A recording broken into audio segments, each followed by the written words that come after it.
Excellent. Okay, great. We're just gonna start now. Let's see how many people we've got attending so far. Okay, it's quite a few names I can recognize on this list of attendance. Oh, excellent. Okay. Come through the Nords. Sorry? I just said come through the Nords, the audience. Yeah. Okay. Excellent. So yeah, we're just going to start right on the dot, actually. So welcome to CAS's first talk, actually, of the year, online talk of the year, titled Anti-Blackness in the Nordic region. I'm the founder of CAS, and my name is Konaté. I've organized this talk for multiple reasons, but more so importantly, to sort of, with the realization that, you know, across the Nordic region, as, you know, African communities, as people of African descent, and being very, very small communities in our areas, we all have experiences and understandings and witness how anti-Blackness sort of seems to formate itself and sort of seems to unfold in our localities. And yet we don't really have that many transnational conversations amongst us. And I'm sort of hoping that CAS as an interdisciplinary research platform can sort of, you know, contribute to sort of ongoingly sustain this work that other people are also doing. And more so also because there is, at the moment, there's been a huge global shift in terms of politics with the Black Lives Matter movement from the US and then sweeping across the Europe as we've seen it as well. And unfortunately, great with that, there's been some really good radical shifts, but unfortunately the narrative that's been employed very often in Europe is that, you know, the protests that we've been staging across Europe is in response and is support to what's going on in the US, does completely obliterating how we actually also experience the institutionalization of anti-Blackness within our own countries.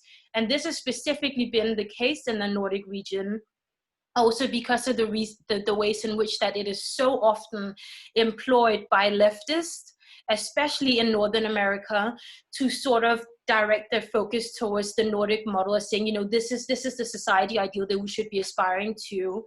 And the problems with that is that, you know, one, it enforces, again, the fallacy of the Nordic model, but then two, it also completely obliterates the fact that the Nordic model sort of is very, very dependent on a paradigm of exclusion and inclusion, and very often that's framed within anti-Black racism as well.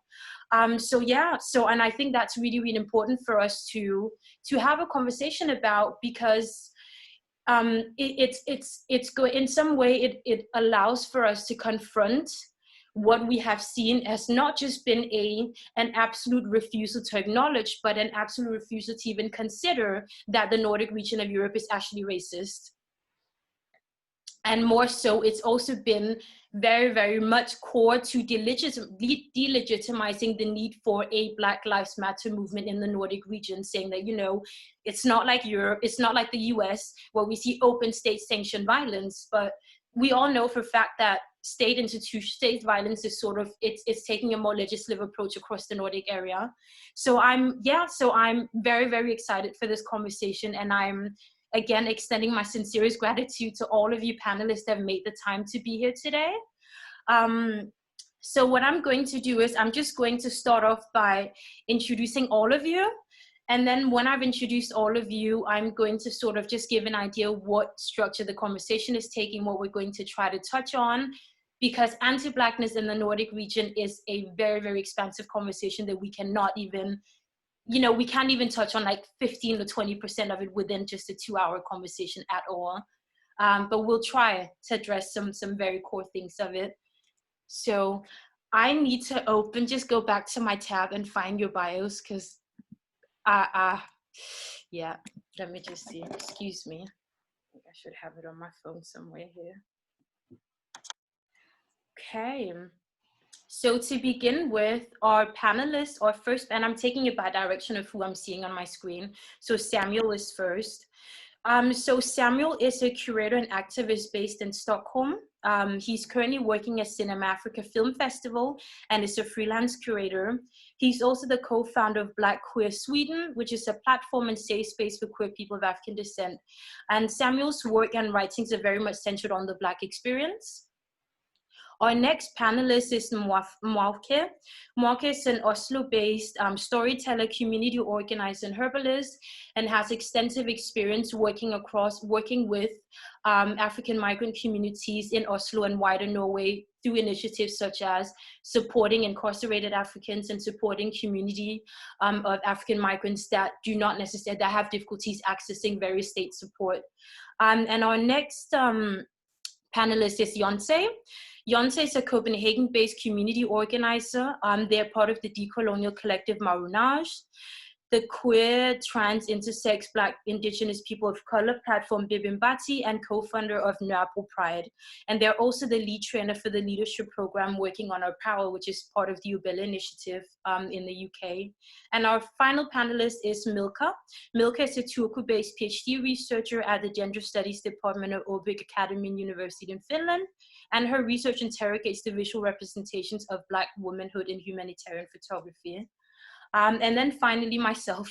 So my name is Konaté. I am the founder of CIS, and I am a cultural worker in the form of an art critic, and I also work as a curator, programmer, and I work in my day-to-day as a museum researcher. And I'm the founder again of CIS. So CIS is an abbreviation for Culture, Art and Society, which is an interdisciplinary research platform that researches the cultural economy of African archives, but also very much works on advocating for African cultural activism and arts education in an approach that is far more accessible to working class people and not necessarily bound to institutional borderings. So I'm so glad that we're here to start this conversation. So we'll sort of go by addressing what's the state of anti-Blackness in each panelist country, going through, what resistances is it that you experience through your work as activists and researchers and organizers, and whether we can draw on any cases or any data and references, and, some of the tensions that exist within conversations of anti-Blackness, i.e. the diversity and inclusion paradigm that is so repetitive across the Nordic, and most importantly, going to end off with abolition, if we can actually imagine what abolition looks like across the Nordic region and what that means for us as people of as Nordics of African descent. And since this is going to last about 2 hours, I will try my best to sort of allow space for conversations towards the end that you can address to the panelists. So we'll just take that up and just start by asking. I'll go sort of across and then anyone can go first, but what's sort of the state of anti-Blackness in your countries? You can start, if it's okay. Well, the violence that is anti-Blackness and the violence that is the denial of anti-Blackness in Scandinavia, in my case, or in the case of Sweden, it starts already in the discourse, in the public discourse. It starts already in the language or the lack of language. So there's this constant try to belittle our experiences. There is this need to make anti-Blackness about individual issues and not systemic or structural. So the debate already, or the violence and the Nordic experience of being Black in the Nordic parts of this region or in Sweden is truly starts in the debate, in the discourse, in the public arena, where it feels like swimming in a bathtub while the conversation should be done in an ocean. So, we get like, it's like half-filled bathtub of like, and we're talking everything from like major newspapers, the media outlet, but also the general debate around race and racism, and especially anti-Black racism. It truly is, the violence starts in the discourse. So I would say now, for example, in relation to Black Lives Matter and the movement, that there was this need to distinguish Sweden from the rest of the world, and in this case, particularly United States, because, the whole media attention went to, oh, this is just something that is happening over there. This is just, people are pissed and they're going out and about to show solidarity. And number one, it's always true with solidarity. We are constantly, always will be in solidarity with our Black siblings anywhere around the world. That is number one. But that need is there to promote and to keep and to sustain the idea that Sweden does not have issues with anti-Black racism. So I think for us, the challenge, I would say, already starts in the discourse. That we have to, it's like paddling in this little small paddle constantly. On an intellectual level, it is violent to have the conversation whether racism exists or not. That is where we are. That is where I am. That is where our conversation around race and racism is. How basic ain't that? Yeah, and how does it look for the rest of you? Finland. No. Yeah, let's hear Finland. Okay, so yes, it's maybe it's also taking similar iterations as in Sweden. So where Black people are required to sort of itemize their suffering and commodify it for it to be believable and recognizable. So it's always kind of a single person issue, and which is further confounded by the fact that there are like a lot of institutionalized and structural silences. So which in particular in the Finnish language, in Finnish grammar, it's still, I think they're still trying to figure out how to refer to a Black person. So there still isn't like a sufficient language to describe a Black person or even to describe anti-Black racism. So I was reading a report today, and from Finnish they translated it to Afrophobic racism, which still did not really, it does, for me, it's insufficient, it's inadequate, and also it almost slips to pathologizing the Afro, so the Afro person, so the Black person. So it's also a question of who has the phobia. Does the phobia reside in the life and in the body of the Black person, so that it is Afrophobic? I mean, I understand it, and I understand that the language is still trying to be expansive, but I think that precisely because of the lack of language in Finnish language, then it also becomes very difficult to find ways to talk about humanizing ways about Black life. Yeah. Also, I will say it's exactly the same thing also here in Norway. They have, for me, it's a political act, because language is political. And by erasing the way to talk about the participation of Norway in the global colonialism enterprise, to the capitalism, they just erase all of the words that give them the responsibility of remind them of what they have done historically and probably still doing through neocolonialism. So here, we can go down on the street. No one will know that, for example, that Nordic soldier, Norwegian were in Central Africa even before 1885, as soldier, participating in the looting, in the destruction of the region.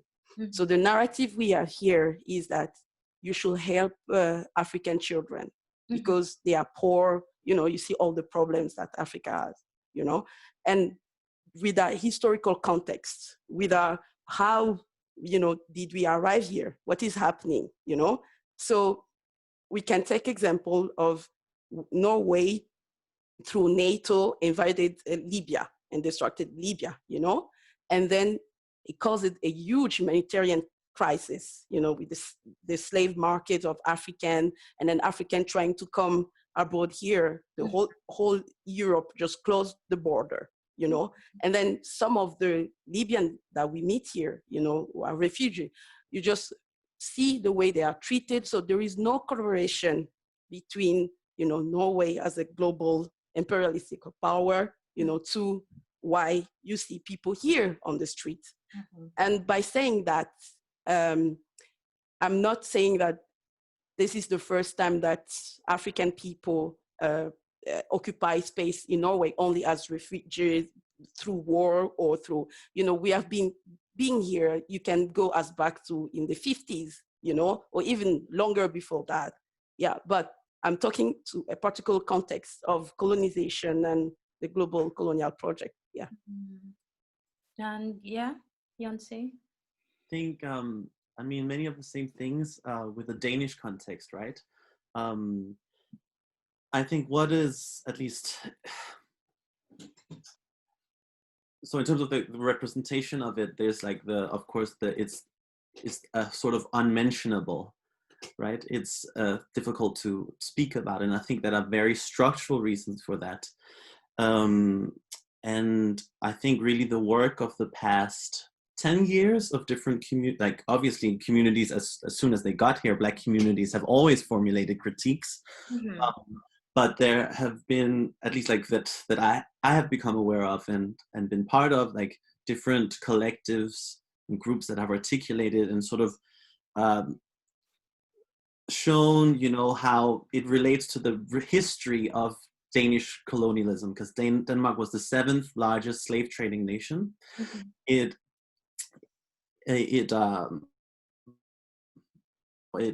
sold its Caribbean colonies to the US in 1917. And I think what this gap creates is a lot of different things for a lot of different groups. Yeah. So all of a sudden you lack the explanation for the much of the orientation of the Danish state institutions, of companies, of the development of capitalist industries, of what it means to be human, and also of Blackness. Like all of these things, they disappear, not completely, but they are sold, right, onto the USA. And so in Denmark, there are only like the occasional, I guess, characters. There's like Nella Larsen, who was actually born in the US, of a US Virgin Islander and a US American, I think. And, you know, one of her novels also talks about coming, because she went to Denmark several times, and she also addresses some of this colorblind racism that was very prominent at the time. Then you have like US Americans that sort of seek refuge in Europe at a given time. You have, I think, the emergence of mixed race Black babies. You have, you know, the adoption industries developing. You have, you know, people fleeing wars and economic destitute, and fleeing, you know, border regimes and all of this. And you know, then the character of the like conversations change because there are more of us. All of a sudden, there is a mass that wasn't there before. And I think, in many ways, the sort of aspects of the structural anti-Blackness and the gap can really be seen in how the commemoration of the sale of the Virgin Islands to the US, how that was marked, because it was the Danish state or the prime minister didn't apologize, but acknowledged that it was a bad thing, you know, that had to acknowledge that out of morals, but could not enter into the discussion about reparations truly. And the sort of how it also still had to be maintained as cultural heritage for the Danish state, for a Danish narrative often. And I think a lot of, and not speaking on the behalf of people who are from the Virgin Islands, but the sort of Denmark wasn't ready to talk about that, and a lot of other groups and a lot of other situations that affect Black people in Denmark and in Europe.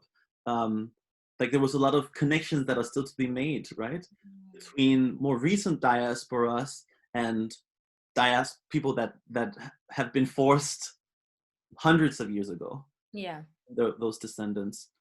So yeah, exactly. So where we find ourselves is in this weird place. I mean, yeah, absolutely. And it's quite interesting to see how there's sort of like a contingency throughout all of the countries that we're discussing now, and that is often through an attempt at a historical erasure. And although there's been an attempt at a historical erasure, you know, there are still very few or even smaller historical semblance that are almost like frozen times that really do give us a good reflection about racial discourses in the Nordic region. And here I'm thinking about, like, you know, be it statues, for example, that are currently at the height of debates, be it cultural goods or artworks, for example. And I'm thinking specifically about Denmark, where I'm far more familiar, but I'm thinking about Åstigger Hansen's Cirkelpigen, for example. You know, so like there is such attempts at historical racism we're trying to frame as if racist violence is not a Nordic heritage. But, you know, the very little history that is still left reflects that there has been a very violent and quite racist and racialized encounter with anyone that was not white. And now, so the question is just moving on to our next thing, knowing that we sort of have an awareness, I would say, to a certain extent about these issues. And especially so because we're having these conversations on the periphery. And this moment that we're having now has really brought them into a mainstream space or mainstream discourse that is confronting people with this reality that other people are living. But as we're seeing it across the Nordic region, there is an incredible resistance, not just from civil society, not just from institutions, not just from structural bodies, but especially from the media. And this is such a unique, it sort of seems to be a reoccurring thing. And I'm just very interested in whether you could expand on that. Well, I also wanted to add something that I should have mentioned in the beginning, that one of the reasons that anti-Blackness persists in Finland is also because, so unlike Denmark or Sweden or Norway, I think Finland positions itself in a kind of a victim situation because it was occupied by Russia and by Sweden at some point in history. So it's, and because it also positions itself as this, like it has a colonial free history. So really that it did not have any colonies anywhere in the world.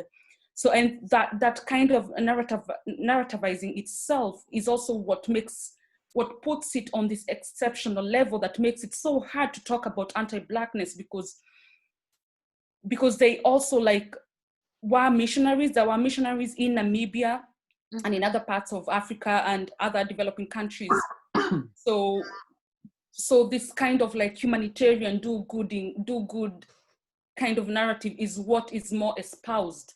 And I think that makes it very, very, very, very hard, so that when we're talking about like maybe the example of the statues, so it's you know, you're hitting a wall with the Finnish institution and with the Finnish society about how to even begin that kind of conversation. And also another thing that we talked about yesterday is because the Roma minority in Finland, they are also dehumanized so much so that the language of dehumanization is kind of a language that relies on an anti-Blackness, such that the dehumanizing, the derogatory word for the Roma people is Black, but this is in Finnish, so in Finnish language, such that it is so hard to even, so that there's not, it becomes very difficult to make a distinction between anti-Black racism against a Black person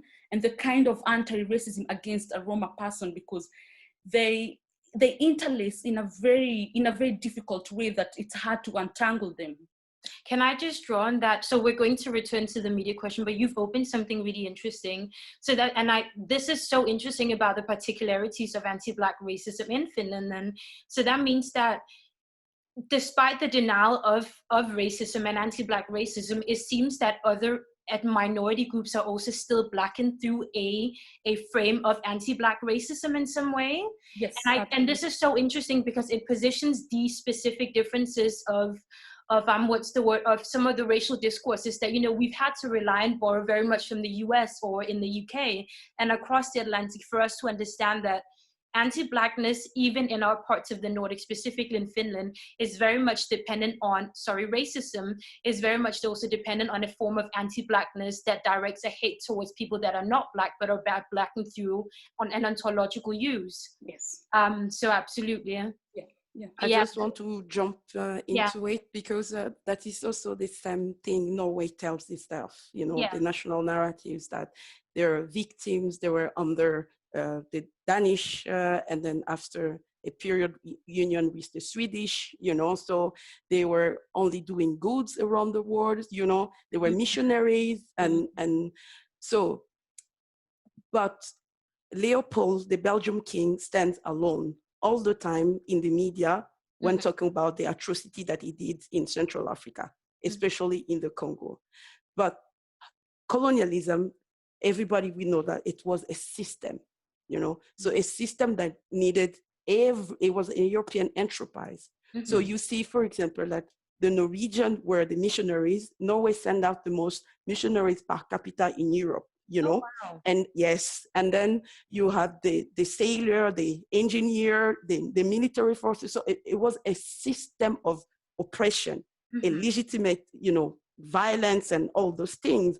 And I remember the phrase that Cheikh Anta Diop, the Senegalese historian, said that one of the horrible things that Europe did in Africa was the falsification of African history, and that which led to the erasure of the of Africa in the collective consciousness of the world, you know? So like everywhere we went, even Asian people everywhere, everybody thinks that we do not have a history, you know, we exist in relation to Europe as poor people without nothing, we did not fight, we were only slaves and all of those things. And Norway has institutionalized it in a way that you have a day here and in high school where students go around, they work, they collect money to send in every year in a country in Africa, a project. And they call it hvid. So in the collective mind of white Norwegian, Africa exists only as a continent of aid, of charity. So without no historical atrocity of their participation. And you have in Nordic countries more than 60,000 art objects from the continent, from Central Africa. And the narrative here is that it was a souvenir, you know. Yeah, so they went there, the local people gave it to them, you know, even till today. So yeah, that is the situation. So is that like, and so that's also so going back to the question about media narratives, so is this also something that you see perpetrated through medias that report about these issues?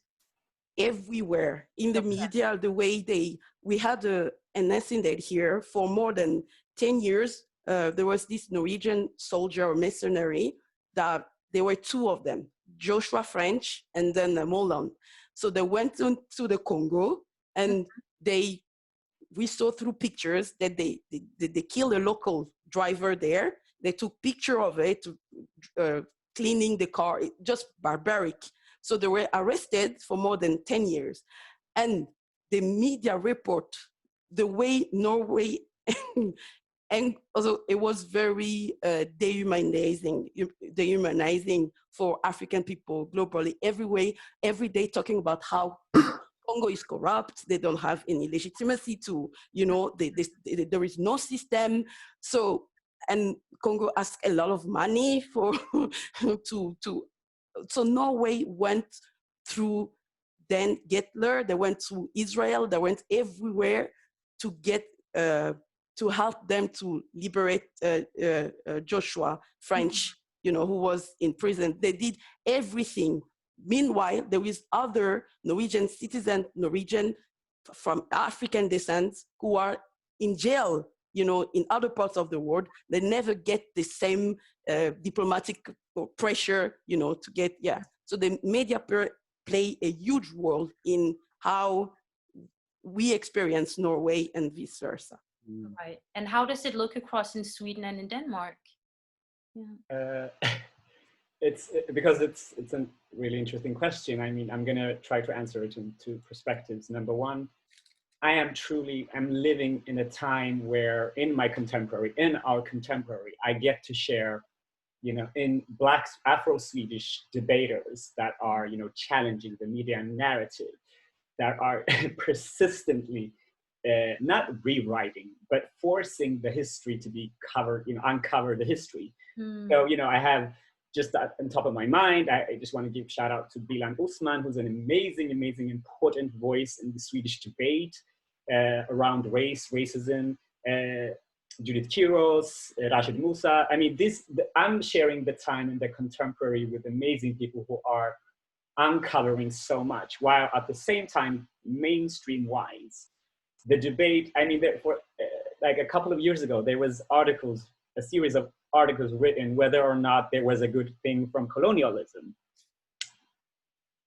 And, that is the level where the conversation is sometimes.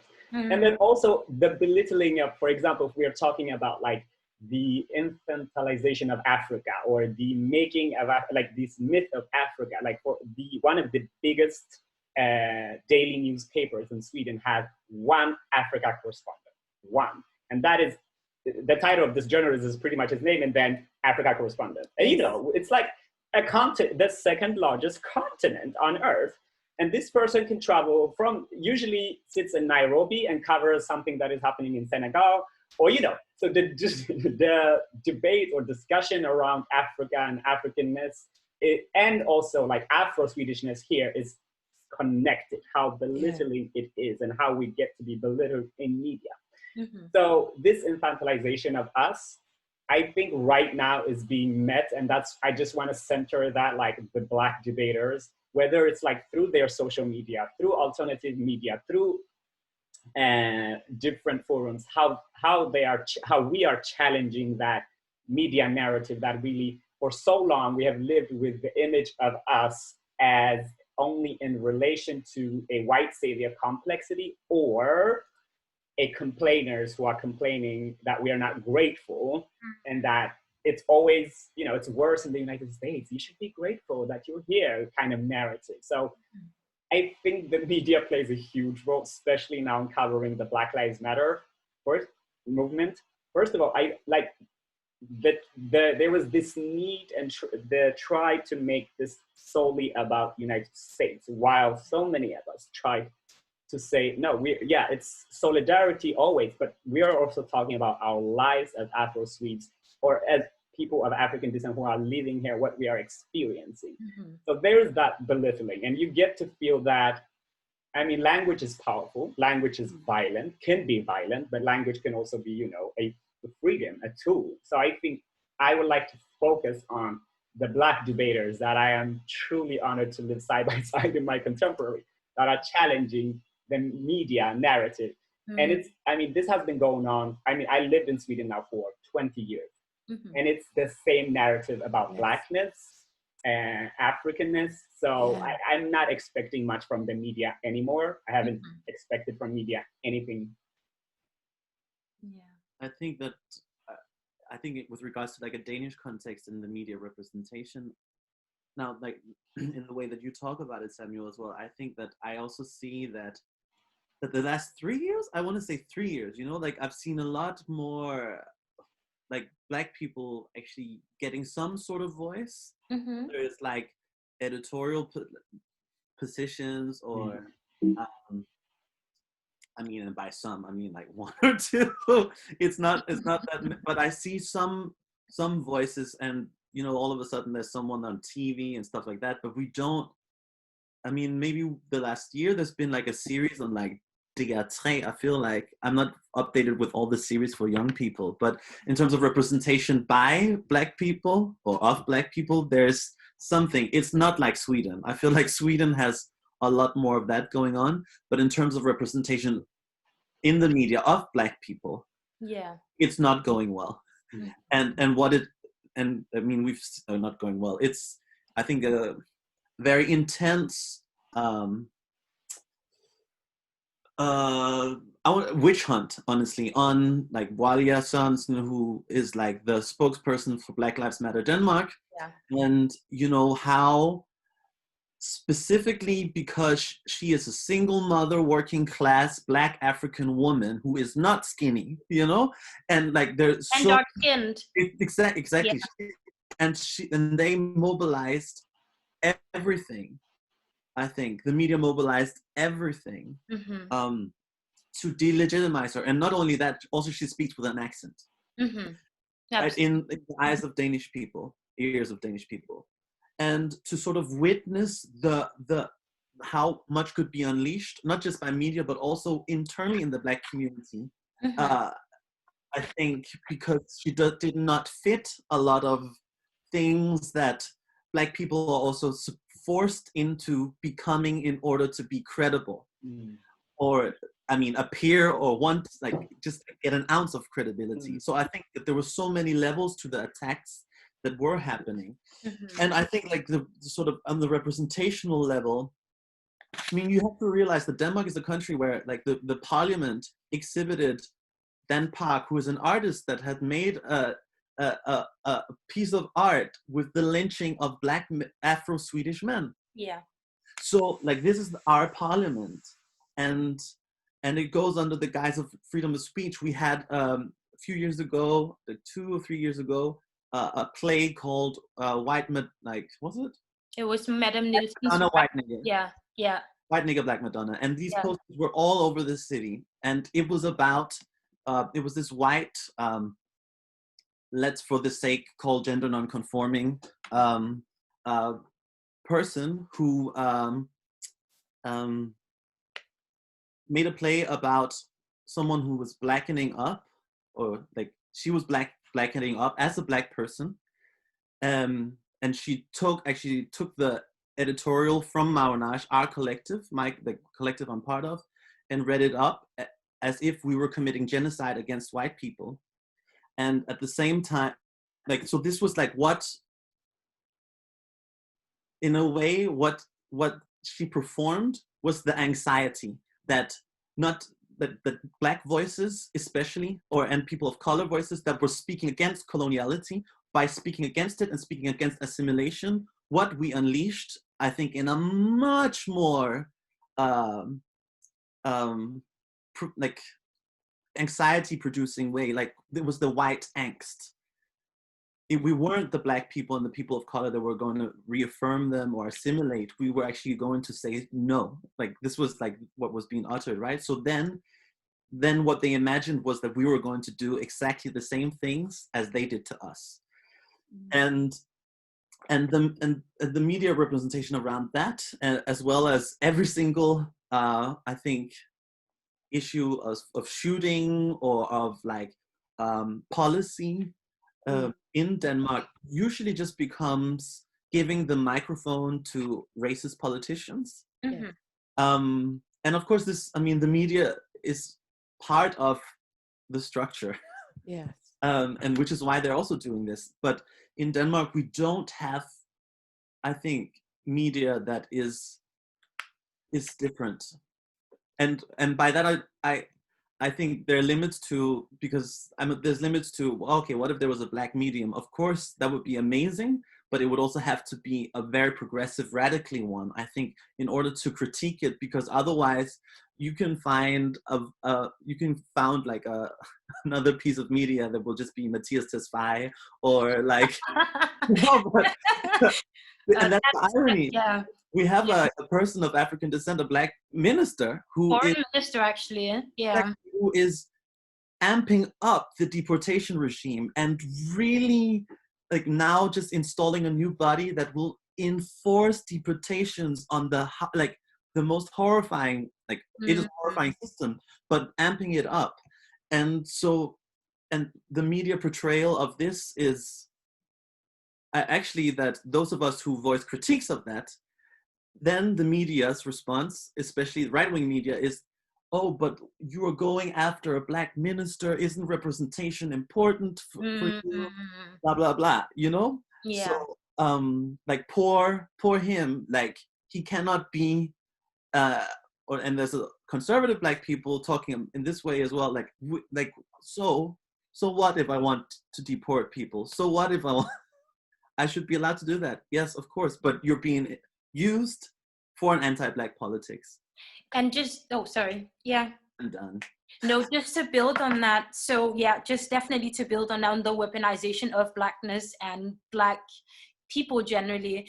Because the funny thing is, like, across the Scandinavia, although there is a media resistance against any conversations about anti-Blackness, about anti-Black racism, the very few times that we do see any sort of media representation of Blackness talking about, Black people talking about racism that is directed towards Black communities, it really reminds me of when Sylvia Windsor talks about the reenactment of the human.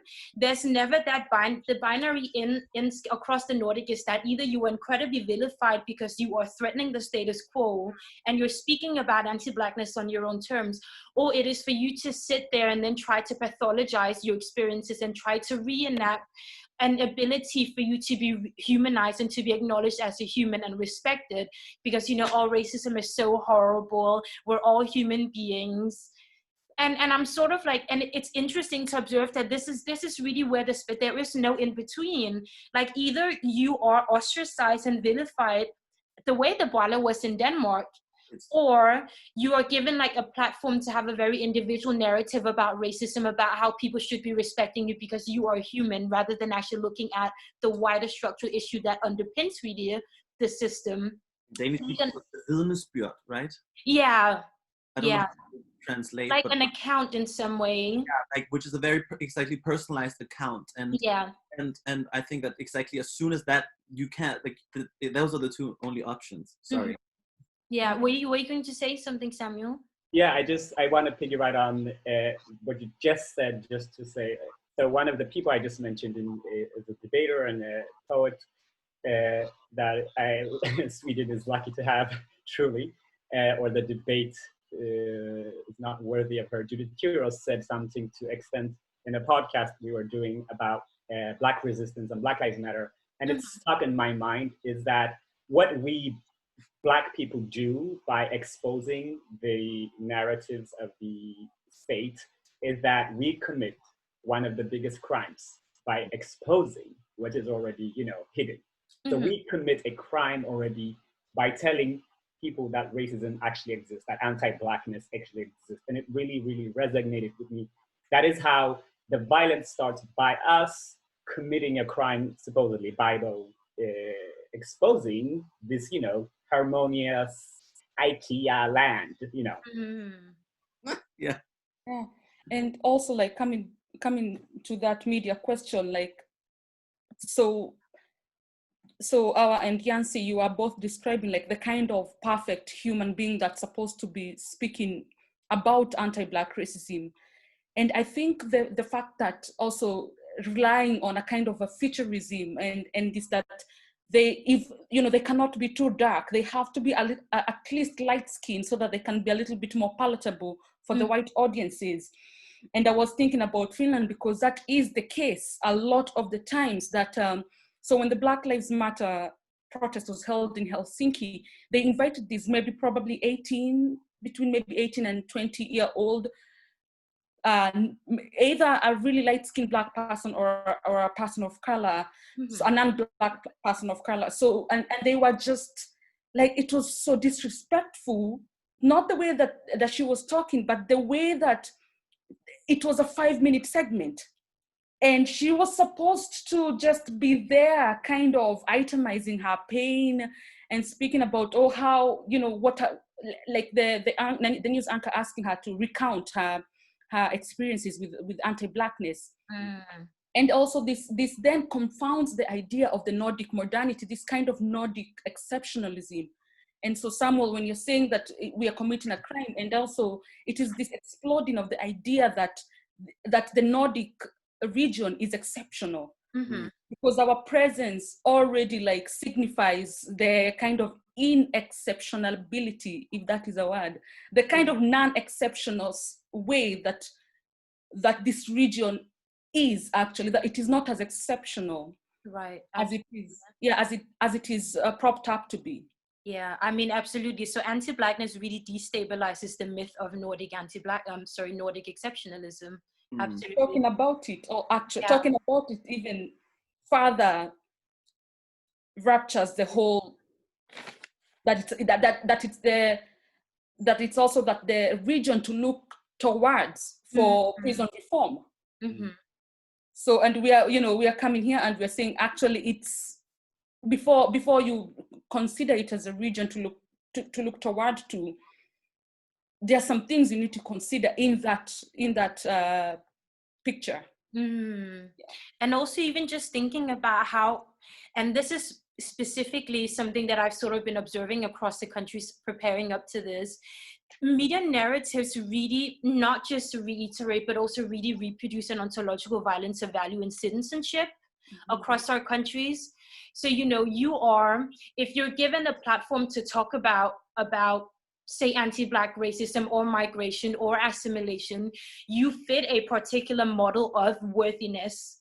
And what that sort of does is that it really pushes the idea that it really pushes specifically migrant communities that do not, you know, we talk about, and so just to give a framework or a case example, often something that I hear is that people's critique of the Nordic and the conditions of Black communities is only legitimized if they can sort of utter some kind of gratefulness for their countries, if they can utter some kind of gratitude, like, oh, you know, I contribute to the society, I'm educated, I work and I pay my taxes. And this specific word gratitude is just, it sounds so neutral, but it's so politically loaded, because what that does is that it means that I am granted value because I have a capital value, and I can sort of contribute and further society. And I'm just going back to what you mentioned, Yancé, with Bwala, specifically being that Bwala, you know, she's an elderly migrant community woman a woman of my parents' generation. She speaks with an accent, she's dark skinned, and she doesn't fit a particular physical frame about what is the proper appearance to a lot of white audiences' opinions. And what that sort of happens is that other people, I'm not going to mention any specific names, actually yes I am, a person such as Aminata Amanda Kaur, for example, can be invited onto national TV to talk about anti-Blackness, to talk about Blackness in the country, yet this person is nowhere to be found within communities in terms of organization, yet they're not as scrutinized as Bwala is, because they fit a particular frame of value. They fit a particular frame of citizenship. And is that sort of the case? Sorry, Samuel, you're muted. Is that sort of the case across Scandinavia? Sorry, the Nordic. It's sorry. When you say Nordic like that. I'm gonna be like, girl. I keep saying Scandinavian. I'm like, we can't exclude Finland. It's part of this as well. Yeah. Or can we? No, okay. Yeah, I'm really interested to hear your thought about how media narratives also reinforce the idea of citizenship and human value. Isn't it the great question, the question of for the last 10 years, me and my friends have been discussing how we have shifted gradually from, from the beginning, we had the need to be perfect role models, citizen, perfect immigrants, who, especially Black people, I have to perform, or we have to perform all the time.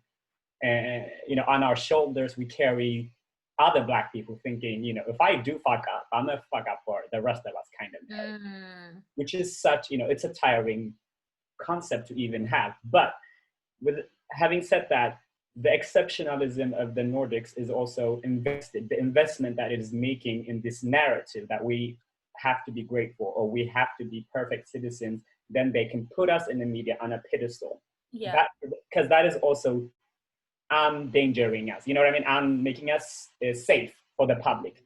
So the Nordic countries, or in this particular case, Sweden, is obsessed with a certain language, a certain amount of, what the media or the landscape tolerates is a certain amount of criticism. That is not even criticism, more like a suggestion box, rather than a debate. So there is this need to create the perfect citizens or perfect Black person that they can put on the display. Why can't you be more like that? Kind of, making that. Oh look, we can also we could have this conversation if you were just a little nicer, if your tone was just a little bit better, if you can formulate yourself just like that. So that need exists to protect the the white supremacy itself, because it could say it's truly as global construction as white supremacy is, it's sustained itself by so many various ways, and one of it is also to have always, let's say, Black people who are, you know, capitalists, super capitalists, to say they made it, you could also make it if you did this and that kind of narrative. Mm-hmm. I want just to jump in there.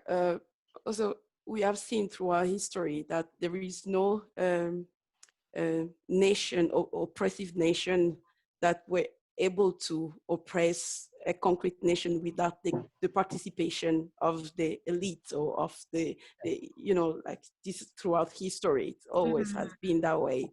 I'm personally not too much into TV. I do not watch so much Norwegian TV, but there is some TV shows where they call, for example, you have Migra Police. You know, it's a multicultural TV show where you have people of African descent, people of Asian descent, people of different, they come on and they present whatever they want to present about the particularity of but there is no conscious political debate about, for example, Norway produced 2 terrorists, right, for the last 9 years. You have Anders Breivik, who went on to kill the youth, went to a political camp, and then you have last year Philip Manshaus, who killed his adopted sister. And also, I haven't seen an African descendant or Black Norwegian politician went on TV and talking about that.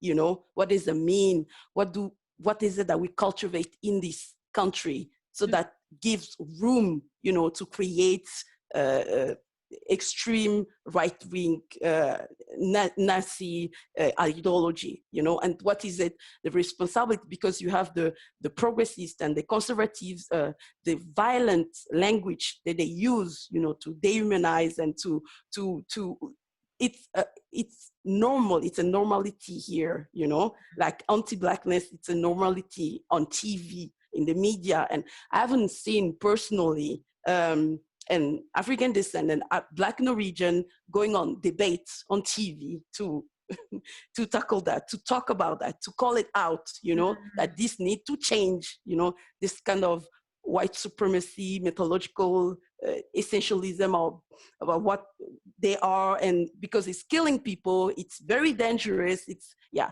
But what the media does here is always single out, you know, like colonialism, it's a personal, individual way of relating to the world. So it's not like a structural thing. So talking about the media, me personally hasn't exposed to, seen any Norwegian politician. Of course, there is Black Norwegian who on TV, on debate, you know, participating on the national discourse about, you know, anti-Blackness, talking about that, but there is not on a political level, you know, people who decide who is going to live, how are you going to live, the debate is not there, you know. I haven't seen anyone challenging the narrative, the mythological narrative, yeah. Right. And actually, you know, Breivik, I think in his manifesto, had made, I think, a reference to a Finnish politician. Yeah. So to a Finnish right-wing politician. And so he was kind of, in a way, to say that his ideas, his right-wing extremist ideas, are also being supported by another Nordic right-wing politician. And yeah, he was a member of the Progressive Political Party for at least 10 years, you know, before. Yeah, so this kind of very like extremist kingship that these countries harbor in each other, and you're so right, Mwauke, that the kind of questions that Black Finnish activists are allowed to ask, there's a cap. Yeah, you know, there is a way that and the cap, you know, when they start to seem like they're demanding more, to seem that they don't want to be included in the system, that's where they're cut off. Yeah. And another thing I want to come back to, I don't have a TV, I don't watch Finnish TV, but I think a few years ago, maybe somebody in the comments somebody finish watching, there was a Black American news anchor And it was so interesting to see that the biggest Finnish state-owned media, Yle News, kind of outsourced a Black American to come to Finland to read the news in English to Finnish people. So like going back to this kind of a palatable Black person and this non-threatening Black person. So yeah, the media relies, like, you know, they will try and find the least non-threatening Black person, and if they cannot find that person in Finland, you know, they would rather, you know, slit their throats, go outside of the Nordic borders to find one. But also just to draw on that, Milka, so within, and I completely agree, and I think this is something that's reiterated across the Nordic region, where it is so much easier to engage with Blackness once it is extracted from outside. Yeah. And this is particularly institutionally where we're seeing it, that even Black academics across the Nordic region have such difficulties in being present and being seen within the institutions at which they work, because they're such disfranchised. But yet we have speakers from, you know, the UK, the US, and from Canada, anywhere but the Nordic region, anywhere but local people of African descent that can have comments about this. And what that does is that, again, it reinforces this idea of Nordic exceptionalism.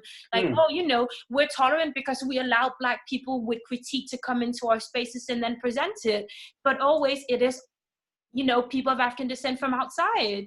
Yeah, but it's one of my favorite pet peeve things to actually observe in the Swedish media, which I find to be frankly basic, is around especially the debate around race and racism. And we're talking with the country that literally had a eugenics institute at one of the biggest universities that truly gave, you know, path to Nazi Germany.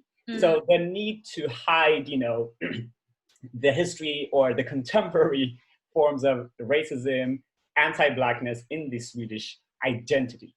What I think Sweden does, and this sounds mighty funny, but it's like it IKEA-fies its narratives and repackages it. And just like an IKEA instruction, it doesn't make sense. It's truly like, you know, because, no, really, it's so absurd to have a conversation around race in a country that invented hygienics and can't even deal with that fact.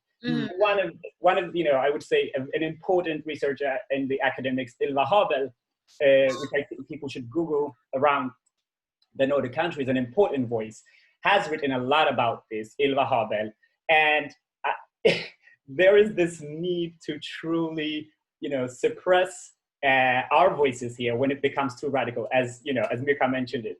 And then our lives is constantly up for debate. So wherever, you know, we formulate a criticism, there will be another person, a white person, on the other side debating whether or not our statements, but you know, there's also we have also talked to another side. Another side of what? Another side of anti-Blackness? What's that? Can you tell me what that is? Can you just tell me what that is? I would like to know.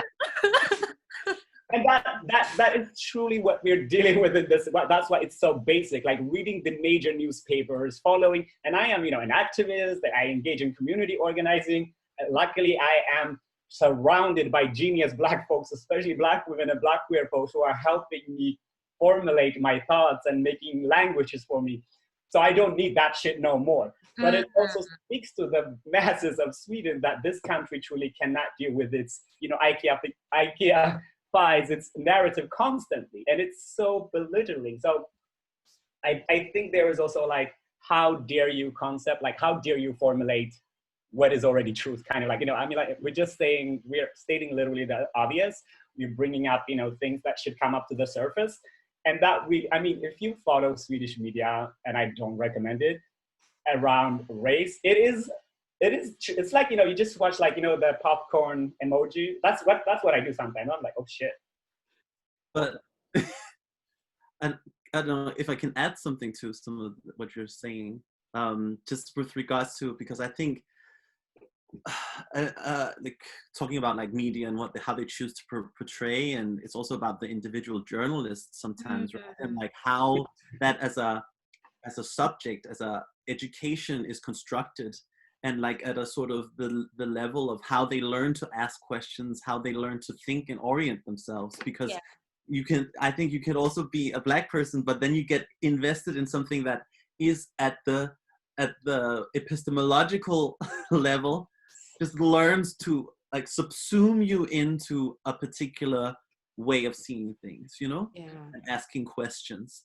And I think that one really, it's maybe at the anecdotal level, but is that there was supposed to be a few years ago a portrait about Maonash, and it was with Black women and women of color in a collective, and the portrait never became anything, because the answers that we provided in the collective and what we were saying shook the journalist to his core, this white journalist. He was so shook that he could not work for months and avoided everything and didn't publish the article, but managed to publish other articles here now that were critical of Black Lives Matter mobilizations. And this was in an Information, so a so-called critical newspaper. So I think that the thing is that, yeah, exactly, and it feeds into like who is allowed a voice, because there has been Black people on TV for a few decades here in Denmark. Yeah. Like I forget what the Black woman, her name is. The news anchor in the 90s, early 2000s. I've forgotten her name. Yeah. I was thinking about like when I grew up, there was like, I think she also was on the news and also during the weather as well. Yeah. Like, I think maybe 80s, 90s even. And then you had Hella Juf, you know, but who had like a children's show and stuff like that. But it has never been political like what is happening now. At least that's my impression. Maybe they might have said something at dinner tables, you know, but or like the occasional anonymous letter. But to my knowledge, it's not a prominent thing. I just want to comment on something, but do we really want that? Because last week I experienced something. One of my brothers here wanted to write about the narrative of racism in Norway, and it, criticizing the society because of lack of, you know, talking about what is happening and etc., etc. But for me, the mental preparation you need to do in order, because it was back and forth with the journalist, rewriting, reediting, to fit a type of, so we really want to put ourselves out there into a toxic space that you can hardly breathe in. Is it what we aim for? What is it that myself, I will never want to put myself into that situation at all. It's really demanding. So I saw it, the process back and forth. Do you really need that? You know, rewriting like almost everything, you know? Yeah. Somebody said actually in the Q&A thing that Andrea plus everything that, you know, representation does not equal liberation. And I completely agree. Like, you know, of course, the lack of not seeing Black people in the positions that we deserve to see, that we want to see, are important, you know, around the normalizing our activities as, you know, Black people, as people of African descent, that, of course, but that will not, you know, that is not where our liberation lies. You know, our liberation lies in the radical notion and idea that we want to make change beyond the, you know, what is now the norm, is the hegemony. You know, disrupting white supremacy will not come through representation. You know, representation will serve as, you know, as an important tool in life, because representation sometimes truly means, you know, access to the job, access to, you know, inspiration and such, but that is not where we aim. You know, thinking about how many years we've been trying to formulate where we are heading, and this is so beautiful, this conversation to have across, you know, our part of the world. What are we aiming? What are we heading to? Where are we going? I'm just going to quickly just like say, for example, in the County Administrative Board of Stockholm, there was a report on anti-Black racism and discrimination on the job market that was released in Swedish. if you are Swedish, to the audience, Swedish readers, you can read it. It's called Anti-svart rasism och diskriminering på arbetsmarknaden. And I mean, it's so staggering to see our experiences being datafied, you know, being put in the data, because the Nordics, you know, expect things to be intellectualized or put in data, you know, because our emotions are not enough, you know. Then we do put it in the data. What happens when we actually do put it in the data? And it still surprised me how much of unwill there is to listen to us, regardless of where we come with data, you know. So for example, just two numbers, that a person that is born in sub-Saharan Africa or has one parent born in sub-Saharan Africa makes 25% to 36% less for the same job, for the same education. Wow. And an Afro-Swede must have a PhD position to make the same amount as the rest of the population that only has 3-year college studies. Wow. Wow. I mean, it's when I hear numbers like that. Oh, sorry. Is it okay if I come? Yeah. Like I because we don't have those numbers in Denmark, right? Yeah. But it seems in accordance when you look at the numbers in the UK. That those are there's some tendencies, and the situations aren't the same, and there are differences, but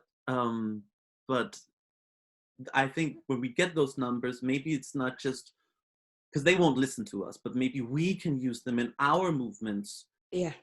Because I think often it's also about talking about in our own communities, undoing a lot of damage that is being done, and doing that with information and with love and with like creation of space to like unpack stuff. And people know racism is there intuitively, but often it's also about speaking up about it, you know, and it can maybe be part of building that courage, so we can force people, a white society, to listen. Yeah.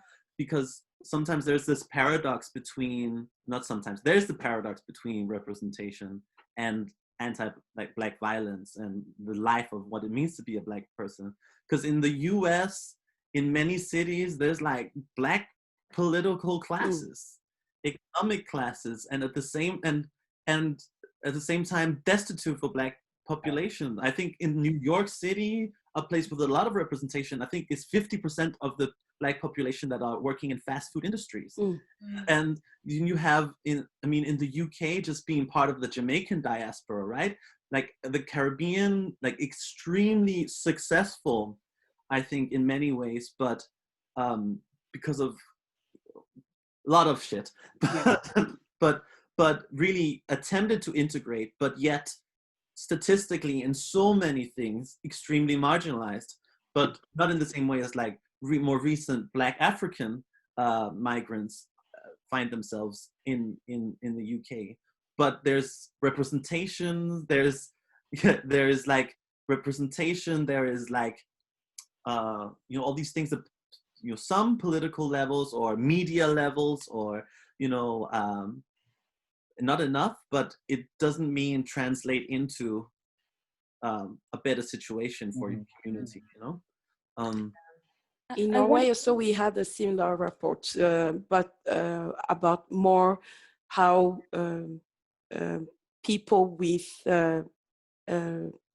not Norwegian name, how they are discriminated in the job market, how your name decide, and I think it was for some years ago, I think it was 27 or 30% of people with not Norwegian sounding names have not access to the job market, because of their name. So even though you are born and raised in Norway and you speak the language and so by just reading your name when you send a job application, you have a 30% probability not getting the job because of your name. But we do not have, but we do have personal stories about success, individual stories, Black community, different community. But for me, that is not what can bring about collective liberation and justice for all of us, there is always personal stories, this person is wealthier than another, this person can get, but it does not change the materiality, the quality of our life collectively. This is just, yeah. Absolutely. There is like a quite serious, I like to call it the diversity and inclusion industrial complex in across the Nordic countries, where there is a belief that, and this is perhaps also because we are such smaller communities, and for us, in order to see like wider structural change, it may at times seem almost, this is me being a bit of a pessimist, but it may almost seem impossible because we are so few. So we organize outside of, the frontiers of electoral politics, such as in the US, where there are much, much larger Black communities historically as well. But I'm just going to go back to that because you all brought something up about data. And I'm really, really interested because discussions quite often across the Nordic about racism is people are like, oh, we want to see the evidence, we want to see the numbers. Sometimes the numbers are available and sometimes the numbers are not. But do you all believe that that there is a need, basically, and I'm just taking it from a place of the UK. I believe the Telegraph a few weeks ago released a new report of wealth disparities and incomes across racial groups in the UK. And I mean, my God, Black African communities were making 10 cents for every £1 that a white household was making. 10% of a white household. And this was even not across in education levels at all.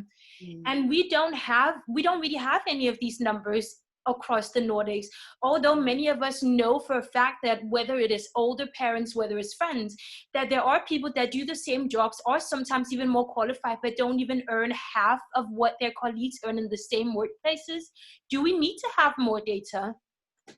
Depends on the data, because it's more, to me, to even that we have to show our pain in terms of data. I don't believe in that. I think that is a white supremacist idea to make our humanity be measured by it's some sort of like, oh, do you deserve to have a better life or not? But on the other side, like our job, because we are living and paying rent, and this is literally about the working class, because the majority of racialized labor that is working class is racialized, is Black in Sweden. Our parents are doing the jobs that pay the least. And to show, and then there are the generation that like my generation, who are, either grew up here, went to school here, and then sharing the discrimination or facing the discrimination and pay disparities and such. Of course, we need the numbers but my further question is, what do we do with these reports? The most interesting thing about Sweden is nothing. It's almost like it's a waste of paperwork and labor, because the country that is so blind, that really demands us to show, well, where is your problem? And then we come with the reports, we come with the numbers, does not do anything about it. We need, our encounters with police, how much racial profile do we get? How much less do we make at the job market? How much discrimination do we face here and such in the public or in the private sector? We need those numbers. But the question rather is, what do we do with these numbers? What does our politicians do something with these numbers when they see them? I mean, studies have a purpose. It is to show that something is not right, or to show a certain temperature. But what happens? Well, I'm interested in what are they going to do, because there are recommendations how to encounter the disparities, the income inequalities, basically across all boards. But what happens with these data? What happens with the data is the most important question. I wanted to go back to something that Mwauke, you were saying about your friend, or was it a family member, going back and forth with the journalist about something about wanting to write about their experiences in anti-Blackness in a Norwegian society, and then coming back to this discussion of whether or not it is important to have data. And in some ways it seems like there are like two sides of the same coin. So there is this part of the personal, the single person issue of needing to itemize their story, But also there is this kind of statistical data which actually shows that it is real, it is enshrined in numbers. And I like what you're asking, Samuel, like, yes, what to do with these numbers. And I was reading an article or a small excerpt from Dion Brand, the Canadian poet, and they were writing about how there needs to be a reckoning. So the numbers won't really do anything, because, for example, the non-discrimination ombudsman of Finland, they did report that about 67% of the Afro-descendants, they sent out a survey, and at least 67% of the Afro-descendants have experienced discrimination or harassment based on their skin color in education. But then their recommendations always go to having a law that is anti. So many anti-laws, so many anti-laws, but nothing can happen if the Finnish society does not reckon with anti-Blackness. So it's almost like something needs to happen in the psyche before it even goes into like law, and I feel like that is where we are stuck, and that is what we come up against. And it is always and it is always interlaced with this, what we're talking about, the gratitude. But this is where Fred Moten says, like, policy kills, right? Like, yeah. And now going back to it, so how are you finding in each countries that anti-Blackness is very quickly becoming institutionalized, and not just through institutions, but even like through legislation as well. So thinking specifically about, the ghetto law in Denmark. So, yeah. I mean, do you want me to? Yeah, I would love to hear everyone's, on that. I don't know if everyone knows about the ghetto law, but there's been so-called lists about of housing, social housing in them, and we call it common housing actually. So kind of like the old council housing system in the UK, I guess. But that sort of registered the balance of how many people of non-Western descent, heritage, live there, and the sort of income levels of those areas. And then what has been legislated about is that if this is over a certain percentage, I can't remember the percentage, of low income, unemployment, and non-Westerners, it goes on a special ghetto list, and then, that there can be enforced privatization of housing, I think up to 40%, or something like this, of the housing stock. And the social housing sector in Denmark is massive. It's housing, I think, I heard it was at an event last year and someone said 1 million people, but essentially then it's like, this can affect many, many, many people, and is affecting many, many people. So here it's the Danish state that uses this, the non-Western, Western distinction, which is building on the skilled, unskilled labor distinction, which emerged out of, a reaction, at least in the UK, a reaction to Black migrants, like Black migrants within empire. And this is really how Europe has reacted. And this is how I think much of European foreign and border policy relates to who it lets in, because even when other people are made refugees, so the Syrian case, the Danish state and Danish institutions, because they saw them as some as a middle class type of people, they were integrated into the universities and allowed other types of access that whereas Black African migrants aren't even allowed to apply for asylum on the continent, and the Frontex has instituted along all of the North African countries border regimes that should prevent Africans from even entering. And I think these sort of things goes together with who is seen as bearing a skill and capable of bearing a skill, who is seen as a threat to civilization, which is a lot of people, but who is seen as the reverse of civilization. That is Black people, that is Africans. Absolutely. Again, that rearticulation of citizenship and who's able to fit a particular model of citizenship. And how does it, sorry? And exactly, and the Somali community are particularly vilified in Denmark for this reason. I think across the Nordics generally. The same in Norway, There's the combination of, you know, in the discourse, you know, race and the intersection of a bad intersection of, you know, Islamophobia and anti-Black racism, and also if we are having this, you know, we are honest and having this conversation, and there is nothing that whiteness allows them to rank Blackness according to where it fits it and the popularity. And African Blackness is always low, you know, the least desired Blackness. And in that, the Somali community always, I mean, it's just atrocious what we are seeing in Sweden, both in the housing discrimination, policy discrimination, which also was seen in the Corona crisis and the COVID and the debate around it. So it is really here, I would say, we're just always like 3 years behind whatever Denmark is doing. So, you know, we're just waiting for a ghetto law to come, you know, so we don't know. Maybe. Okay. It's like that. We have all the first movers on the whole. The blueprint. We are like, definitely. Okay, let's go. No, absolutely. I think this is also for us to sort of also understand the multitudes of how anti-Blackness sort of manifests itself across various, you know, geographical cultures and African migrants around the Nordic. And Somalis, I think, and as you're saying, Samuel, particularly because it intersects with Islamophobia, Somalis are disproportionately targeted. I remember growing up in Copenhagen, just how incredibly normalized and socially accepted the incredibly racist rhetoric towards Danes were. It wasn't just even in terms of what you would encounter in school, but it was also what the media were really perpetrating.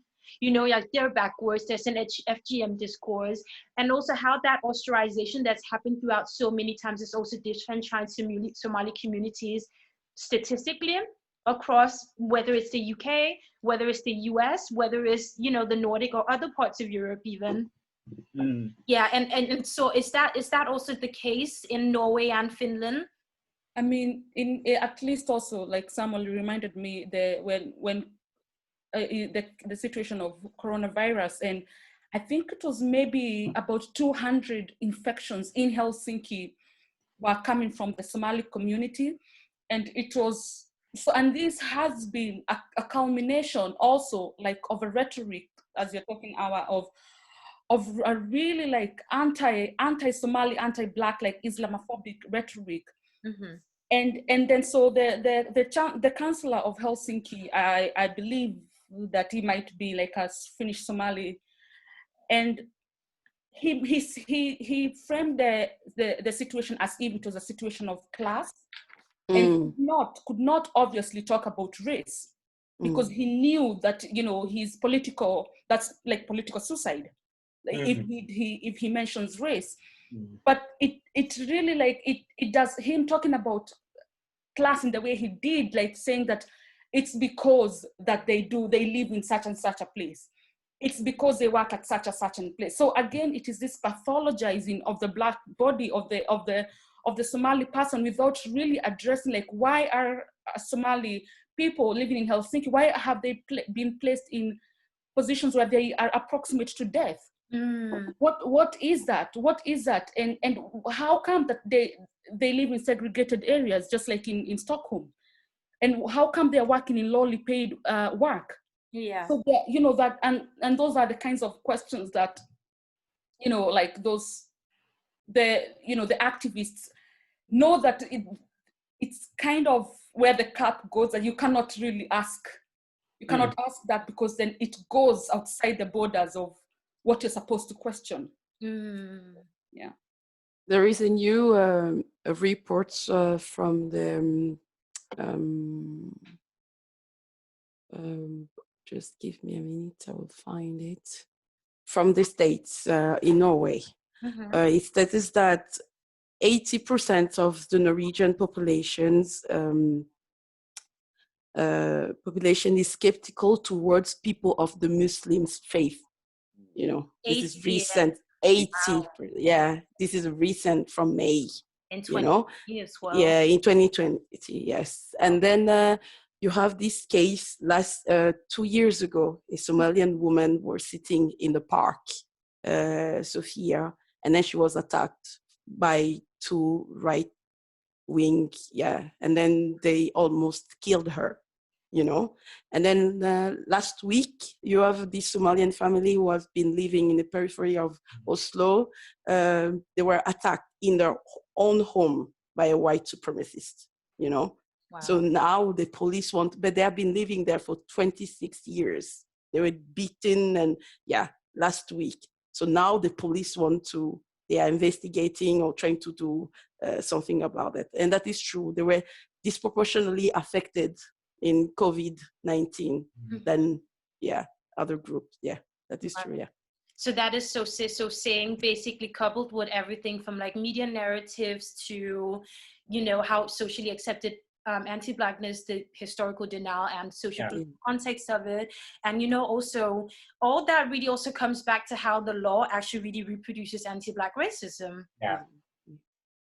I mean, this conversation is I'm just taking it so much because we are covering history, combining it with contemporary, and then, you know, desiccating it and what it actually means to, you know, anti-Blackness and the function of it. I'm also interested, because I work within the arts and the culture sector, I'm so interested in the Nordics, that because the idea, you know, there are supposedly the Nordics are the good white people compared to the North American bad white people. So there is a notion that there is an idea that there are good and bad white people. Of course, that's basically what it comes down to when they say we're better here, right?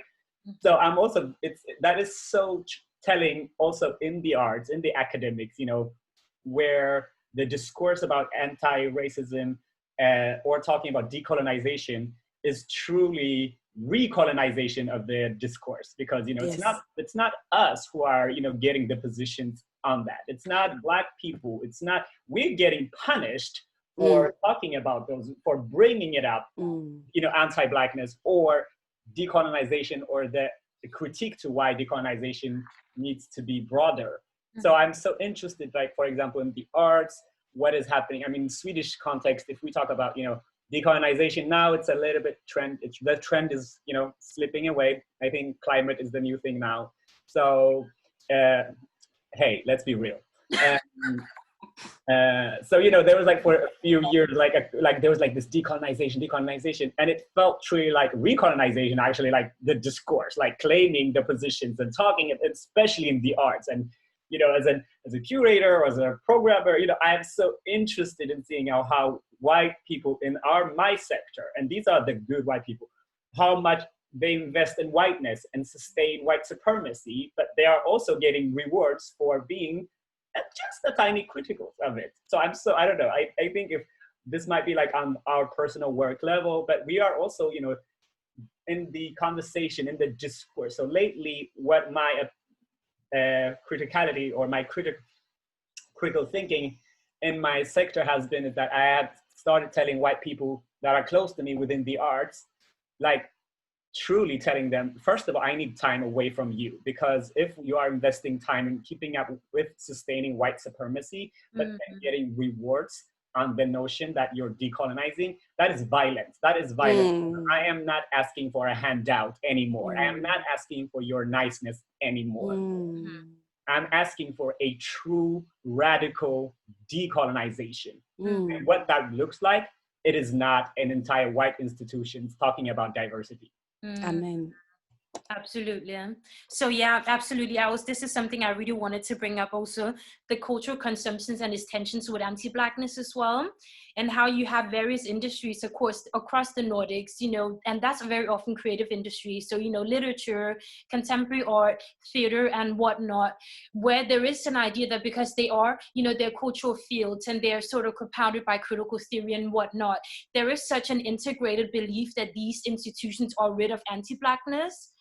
Which is such a fallacy, because when you are within them, you also notice how they very much reproduce anti-Blackness, whether that is, you know, disfranchising Black thinkers within these spaces, or taking on the work of Black thinkers and then not giving them credit or bringing them into the institutions and challenging some of these hierarchies that exist within these spaces. How does that look across Denmark, Finland, and Norway? I can say that. So recently, the Finnish government, it has these like 4 women. It broke the records, having the youngest prime minister, I think, in the world, something like that. So I think a few weeks ago, they are starting to espouse this kind of intersectional feminism government that they want to really tackle. And I think we were talking about the institutionalization of anti-Black racism, and this is really interesting to watch this debate. And as you're talking, Awa, and another virtual book launch that Natalie and Joy White, a Black British scholar, they were having, and Joy White was talking about young Black British people making music and how their music gets to go to these white spaces where they themselves cannot go. And it is exactly the same that what is going to happen with this institutionalized intersectional feminism is that they're going to, and they have already done it in universities, where they kind of appropriate the labor of Black feminist thinkers and then they do like a copy paste. Yeah. And where you will say you will not find any Finland-based Black feminist researcher in there, because they have kind of whitewashed it and taken it as their kind of own mantra. And and it's crazy, because when you confront a white Finnish researcher and asking them, like, what you're saying is not true, one of the things that they weaponize is the fact that they are intersectional feminists. Yeah. So you cannot really criticize them because they graduated with a PhD in intersectional feminism. And so it's so, yeah, it's really like crazy how they kind of perpetuate a kind of anti-Blackness by institutionalizing this intersectional feminism. Yeah. Sorry, but white people should not be allowed to call themselves intersectional. I think that just because as a concept, it comes from Black lesbians and Black women and Black queer people, and in general, I think when other people borrow it, I become critical. But when white people, and that's exactly how it can be weaponized, I think it's such a useful methodology. At many different levels, right? At the levels of activism and organizing and creating spaces and building campaigns and all of this. But it's like, who made that labor possible, right?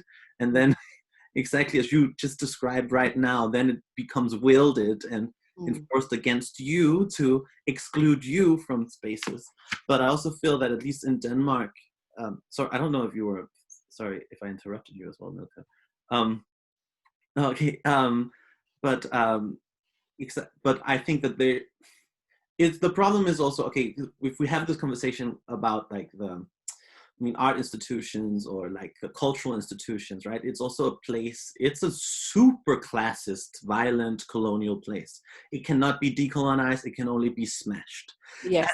And because it's about consumption and it's about like consuming, like bell hooks talk about eating the other. Yeah. Happening, right? We are just there, and that's, you can be as critical as you want. If you're there, you're being consumed. I think it's at the structural level. I don't think there's much to do.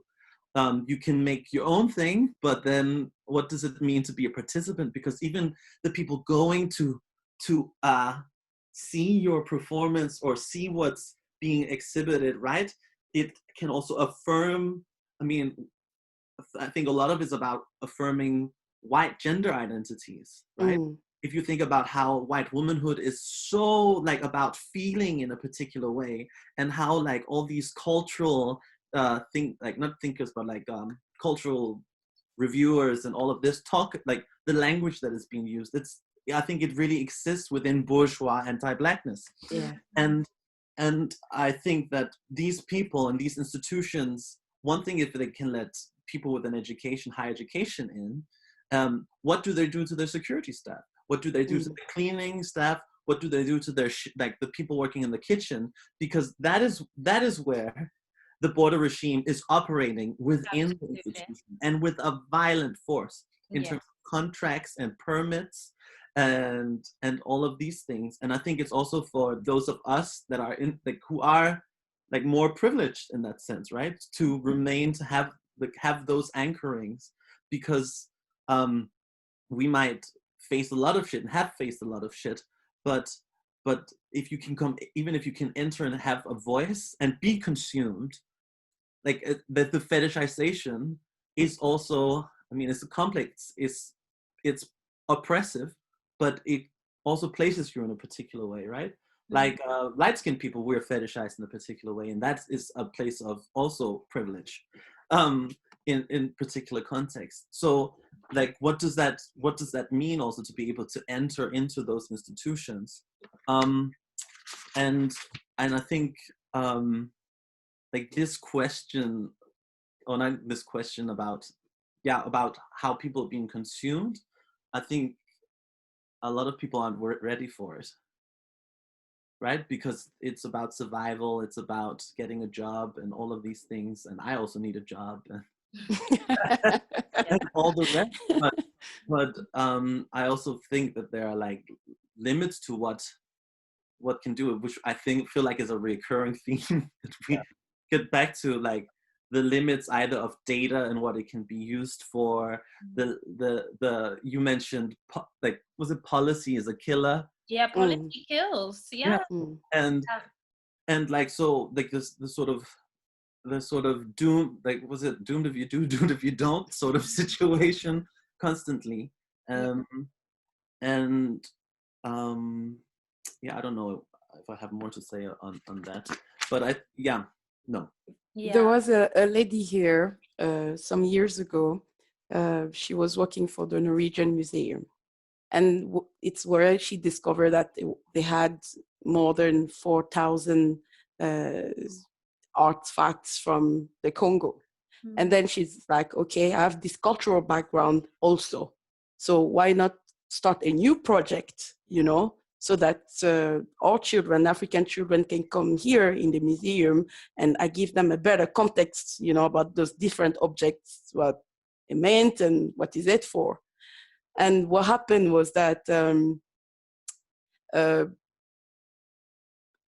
the professors, the white professors, the people who are working permanently in the museum, and they did everything in their power to not let her take over the project and to curate, to tell those stories. And they stole the idea and they made it their own thing.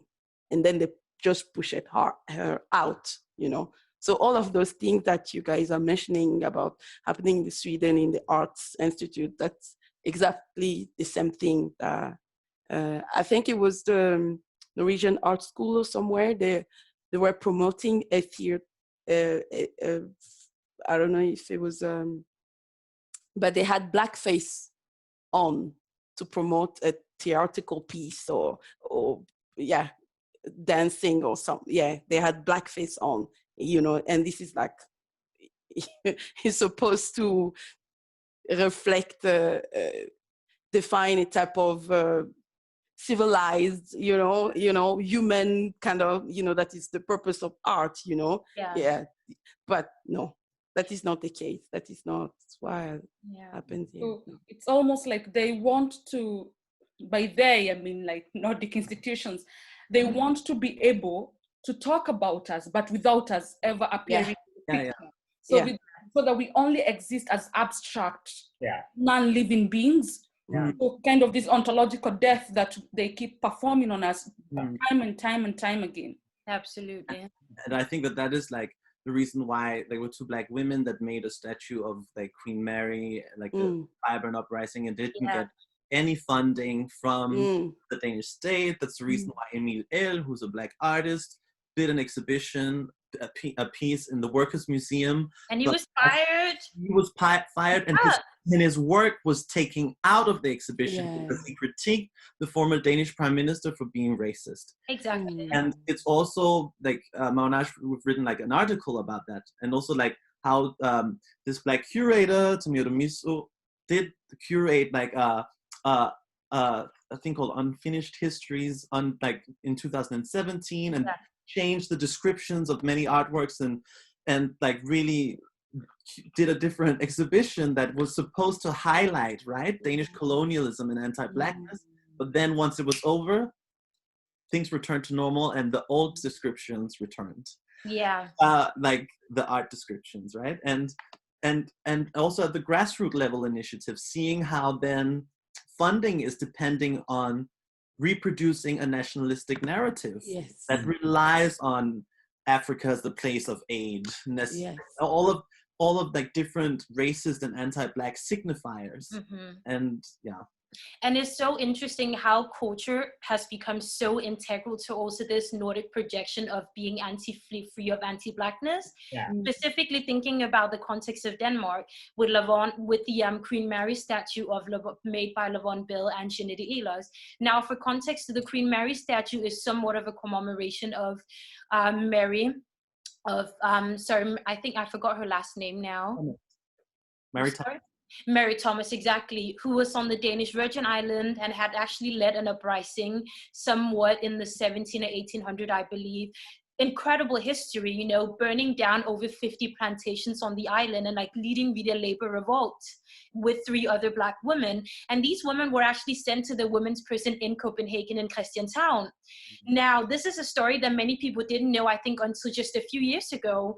And despite the fact that we've seen such a huge neoliberal shift in Denmark across legislation that is so incredibly racist and really, really compounds and legitimizes and also upholds the anti-Black racism exerted by the individual, you still find that Denmark also, you know, relies on portraying itself as being an open place by promoting the Queen Mary statue as part of this historical narrative of exception and inclusion.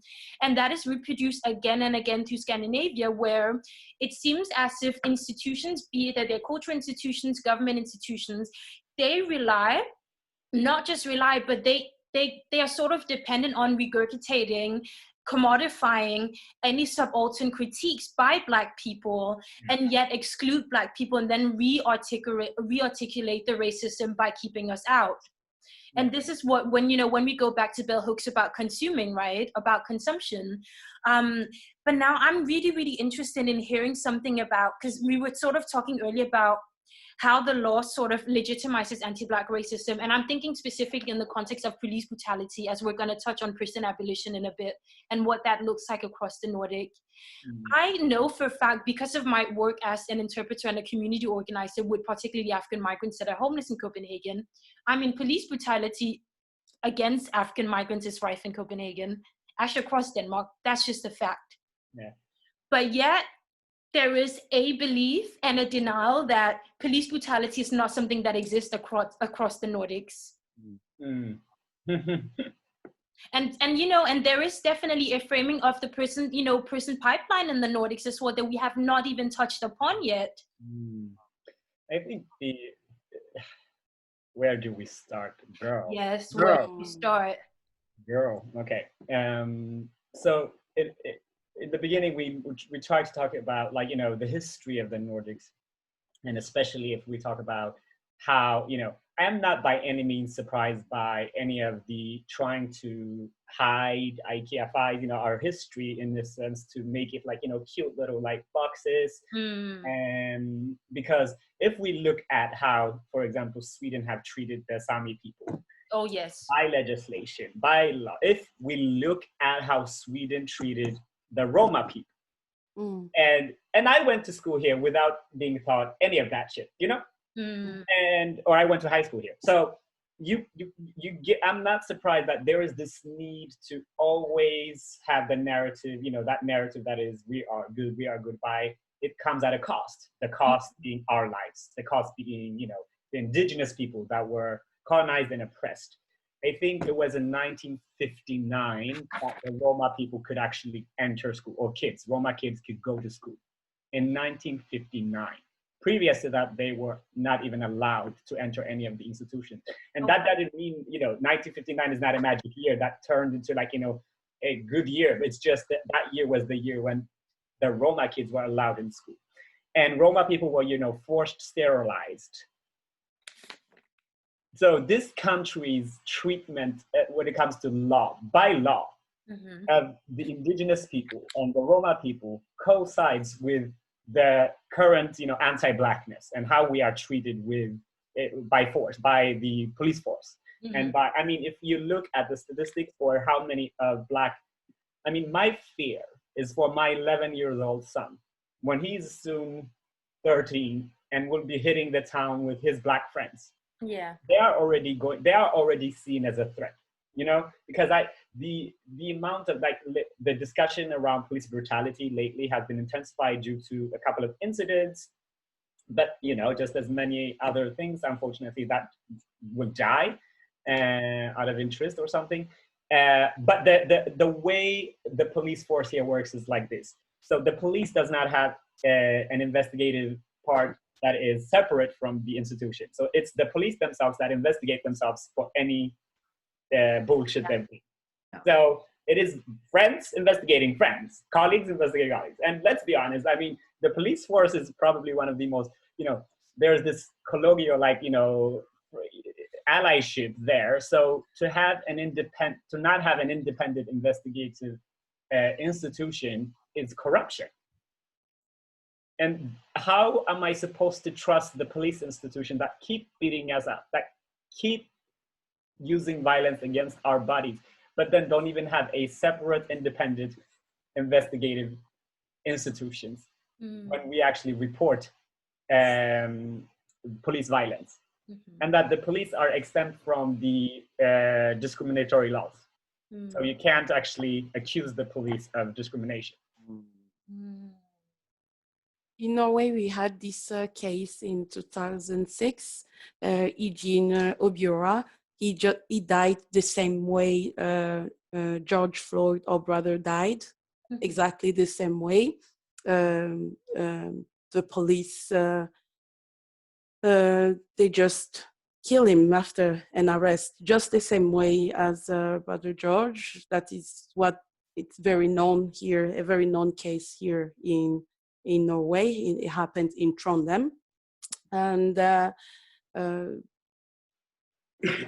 African descent, Black youth are the most targeted group when it's about arrestation or stopping them in the streets for nothing. So all the time, the number is very, very high, and it creates always a mistrust, antagonism towards the police. And then if you happen to live in an area predominant by Black people, you see the police car 24 hours. Like geographical terrorism, or they're present all the time. Compare if you live in a predominant white area, you will see the police maybe after 3 weeks or 3 months, maybe once. Yeah, so there is all of these. And for the same, if you get caught, according to the law, for the same thing that a white person or a white youth does, you get condemned or go to prison for it, Meanwhile, a white person would just walk free for the same thing. So the law does not apply the same way when you are a Black person or African descent versus a Norwegian, for example. We had this case here in sports by 2 Norwegian athletes. One, she's a white Norwegian, Teresa. Just give me a minute, I will find it here.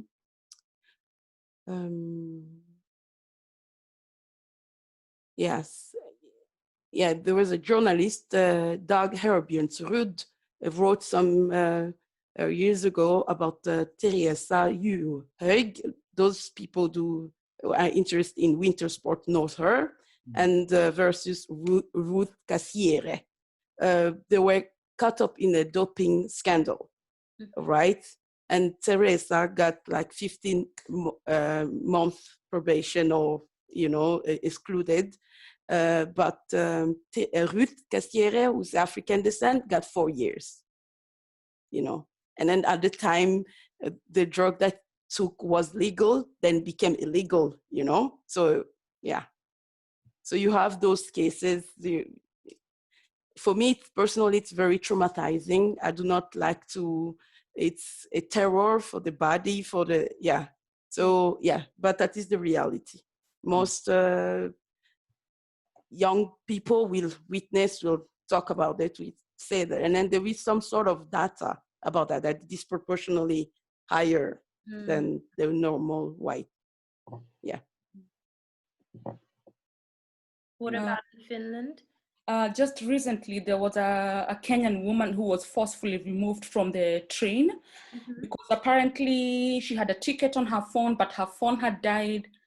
And I don't know, for some reason, she could not access her ticket when the ticket guy was walking around.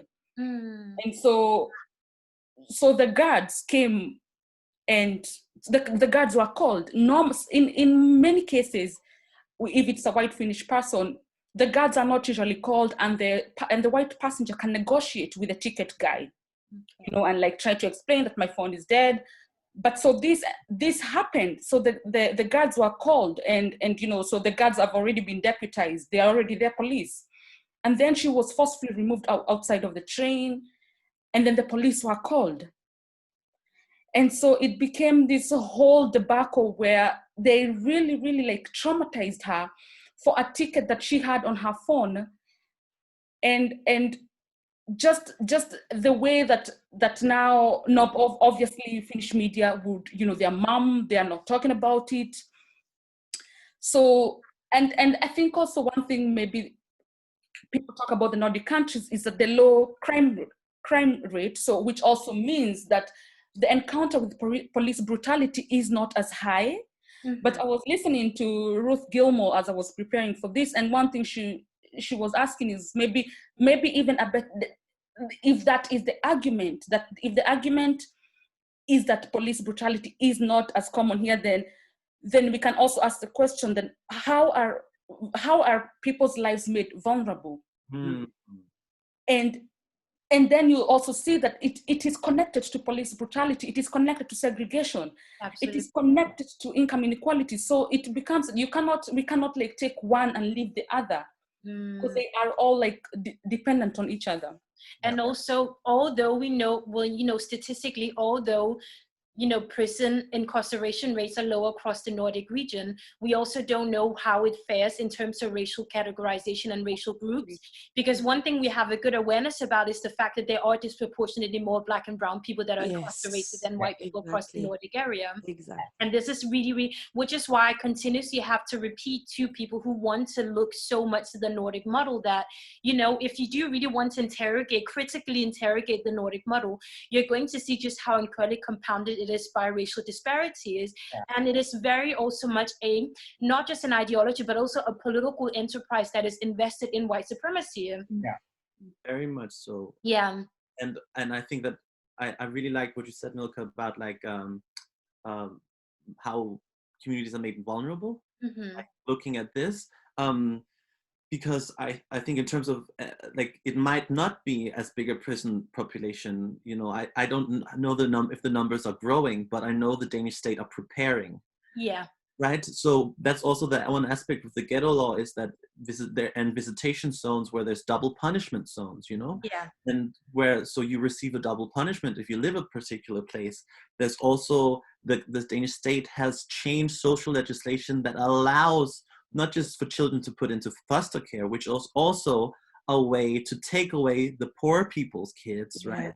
And people without resources, like same amount of resources and at-risk groups, but adoption, right? They're taken into adoption, and adoption is a colonial practice in the way that states really employ it.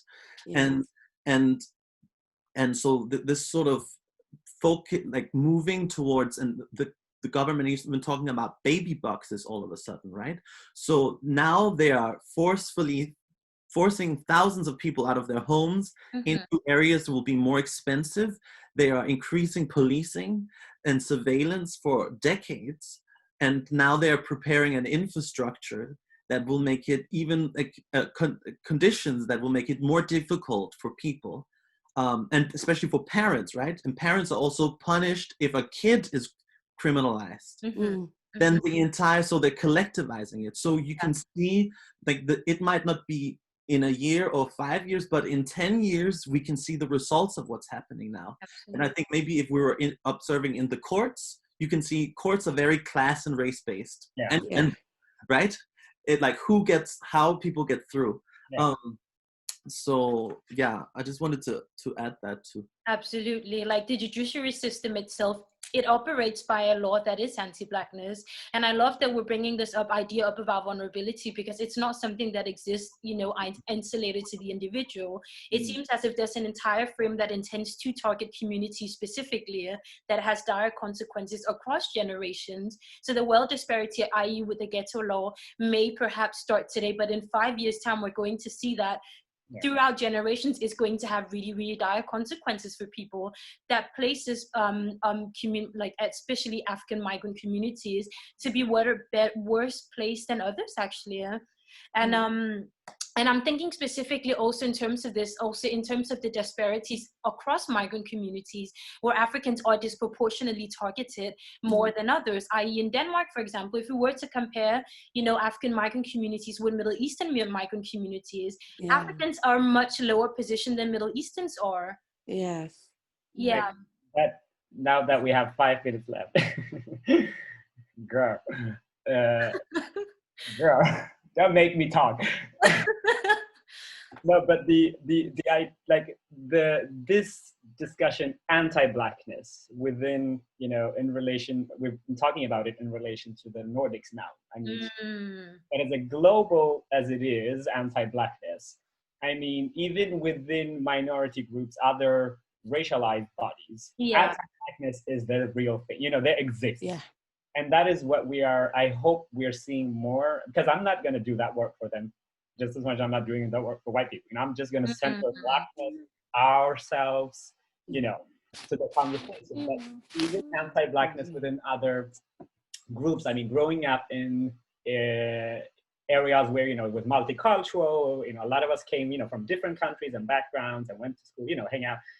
You knew anti-Blackness existed within, you know, the marginalized groups. The way how it was, you know, carried out, how it was about spoken, especially against African Black people, you know, African Black. So that is something, you know, that's another talk we should have. That's a whole meal. Absolutely. I mean, like the hierarchization amongst migrant communities across the Nordics, where everyone just wants to be above Africans. Oh yeah, it's actually quite appalling. It's really, really appalling. Absolutely. Okay, I mean, we're sort of coming to an end, and I think we should go to the $1 million question here. You know, that everything else has been as well, but you know, if we can even envision and imagine abolition across the Nordic, what does it look like for each of you? What does abolition look like? It looks like love. I can maybe go first. I think as we have already talked, it's also like maybe decentering decentering the single person story. So kind of refusing the itemization of our pain. So I think that is part of it, in a way that we have to kind of refuse this having to name and to list again and again and again and again to make our stories believable. And also like to recognize the interconnectedness of our struggle. So also to recognize the struggle for sovereignty by the Sami people and by the Roma people and by the and by Black people. They are sort of interconnected to each other. And lastly, as I was listening to Ruth Gilmore today, she talked a lot about place-based liberation. So kind of to always come back to our place-based struggles. I think sometimes we get lost in the US, in the United States, because our media is so obsessed with US-based stories. So you know, that's where that is also what legitimizes the Nordic modernity, the Nordic exceptionalism, that, you know, they act as if there's nothing happening in their own countries that concerns minority communities. Yeah. So kind of to remember that our struggles are also place-based. I mean, no, sorry. No, I would say that we have to reimagine, redefine everything. For example, the definition that what is a human being? How do we define a human being? Because if we redefine those words and give it other type of meaning, then we will sit and reflect on the idea how it's absurd to put a human being into a cage.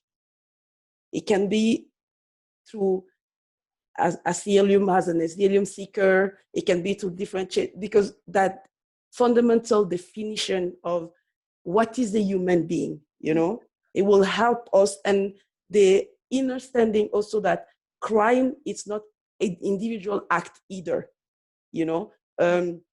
We have the African saying that in the Western and understanding of things is like one individual commit a crime. But we have the African saying that an individual carry a crime, because it starts from socialization, you know, the ecosystem, how you were raised, what you were exposed to. So it's a responsibility of the entire society, how an individual comes about, type of language, you know, how do you, so it's not only a single person responsibility when things go wrong or how it goes wrong. So the redefinition of what is a human being, you know, what is a functional society, we'll do that too on the way, For me, abolition looks like, maybe in a Danish context, is exactly as Milka also says, about like reconnecting the different struggles, because Inuit justice and decolonization of Greenland is an important step in that. Yeah. Then also, in a way that if you look at 1917 is also the year that women and working class folks were allowed to vote in Denmark. But the first vote that they did was the one to sell the West Indies to the USA. And the people who weren't allowed to vote in that were the Black people in the Danish colony. There was an unofficial vote, and they voted for that because of global politics and all of that at the time. But this sort of like the ghost and the borders in that, right? Who is allowed to vote, who was humanized, and all of this, and really connecting it to the abolition of the border regime. I think for me at least, that's the most present one. Fighting that, and there are people in the camps doing that, and there are people, you know, in the cities doing that. And to me, like, the abolition is very much, there's the humanization side, but there's really like fighting the notion that this is what justice looks like. Right, that is not justice. Punitive justice is not a form of justice we can learn to, and we have to figure out transformative and liberatory forms of justice and spread them in our own communities in order to provide forms of doing things that can really transform. I completely agree, and everybody has said every wonderful thing, and I emphasize on, abolition to me looks like where our siblings are not dying every day in the Mediterranean Sea. The oceans are already graveyards for our ancestors. And they are graveyards for our siblings now. That is really what abolishing the flag to me is the dismantle of European border bullshit fuckery that it is. And that we as Black people here challenge the notion of nation states as it is, you know, because it also applies to making us, you know, we're as a citizen or as a Swede, you know, that my I think it was Milka yesterday in preparation said, you know, the idea that we somehow make nationality, or like if I make the Swedish context, that if we do uphold that, it's also not being in solidarity with, refugees. So abolition looks like solidarity. Abolition is true for or an act of solidarity. And also just the beautiful work of everybody that I've said, we are radical ass people. Black people, Black queer people, Black women have always been radical ass people.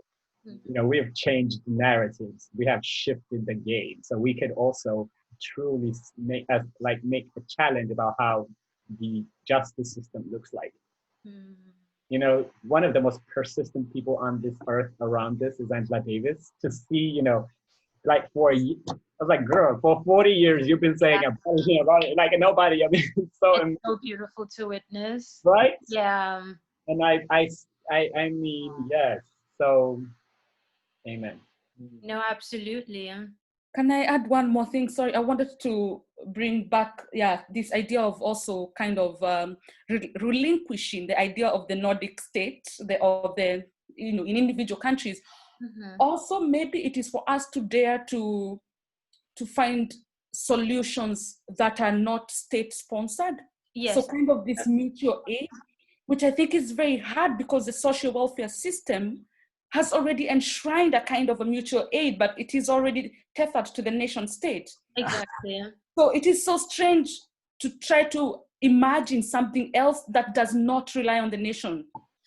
But with that also being said, I would say I completely agree with you how it's so enshrined within the social welfare state, but at the same time, across different class systems that you see, or class communities, i.e. African migrant communities, mutual aid is something that has been widely practiced, and it's something that has been widely done for many, many years. Whether, it's my parents' generation, for example, were like collectively raising money together a month and then like passing on to the next person in the queue, or, helping each other out, organizing parties to remind yourself that there is a home outside.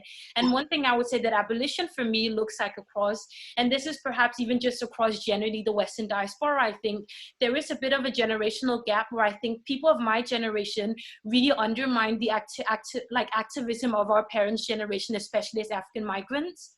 They've settled, they've come into a community, and especially within the Nordic, they've been living in regions where there's not even been a language to articulate what racism and anti-Blackness is. And the experiences and the trauma of that have been so suppressed, but you've seen them resist year after year and organize around themselves as a community. So I think abolition for me, just to draw on everything that all of you have said, is one is to abolish the idea that the change that we're going to see happen across the Nordic is via electoral politics. I don't believe that if I vote in leftist politicians in, my condition as a Black person is going to be better. I personally don't. One thing I believe in is to organize across our various communities, is to organize geographically, whether it's the Norway, Finland, and Sweden, or Denmark. And most importantly, is to really draw on what our communities and elder generations of African migrants have been doing, because they've been doing mutual aid, they've been activists, and they've been organizing, and in some ways also necessary to pay them homage to what they've been doing, because I think they've sort of also laid out the grounds for the activism that we're doing now, which is to not just challenge systems and structures, but to find a way in which that we're able to organize with each other and organize across ethnic groups as well. It's so important for me that abolition in Denmark centers Black abolition in Denmark centers a unity with indigenous communities in Greenland, because they're racialized and they're violently treated the same way that Black people are. And to be honest, the historical context of that treatment also lays out the foundation for the anti-Blackness that we experience through the Danish state today, as it is. So yeah. Sorry if I went on like a bit of a ramble. Just go. Oh, no. Go. I'm wondering what people are saying at home. No, absolutely. I'm just, I think, I don't think there are any questions at the moment, but someone has been asking something that I think is really important to bring up. This is, it's Chris from Christine Ochefu. She said, I'm watching from the UK. This has all been so engaging, as others have said. Would be great if we could hear ideas on what Black people outside of the Northern region can do to show solidarity with those in the region. Show solidarity with with the Black people who are around you. Yeah. Yeah. I think if it begins with the person, with the community that you are most close to, then psychically you are already in solidarity with the Black people in the Nordic regions. Absolutely. Yeah. And also I think it works when the media or like things won't tell what's happening here. You have Germany, France, UK, the US write about it, because when it's written there, it counts much more than if we speak here. Like speaking of like, whenever like a Black US or Black French or UK academic or whatever person comes here and they can talk about it, it's taken seriously. But, Black people in the camps or Black people who are doing the work here are not listened to. Somebody just like a question saying, I missed around 30 minutes. I'm not sure if you covered it, but how do you understand the role of Islamophobia and anti-Blackness in the region? Oh, we have covered that.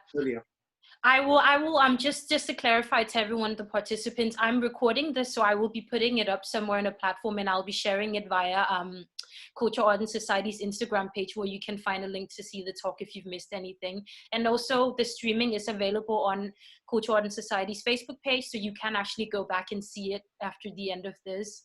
Absolutely. And I mean, just to answer your question, Christine, a way of showing solidarity, as Milka and everyone else is saying, is, be in unity with the Black people around you, and also abolish this idea that the Nordic model is any better, because the Nordic model self depends on both resource extraction and ecological disasters in the global South.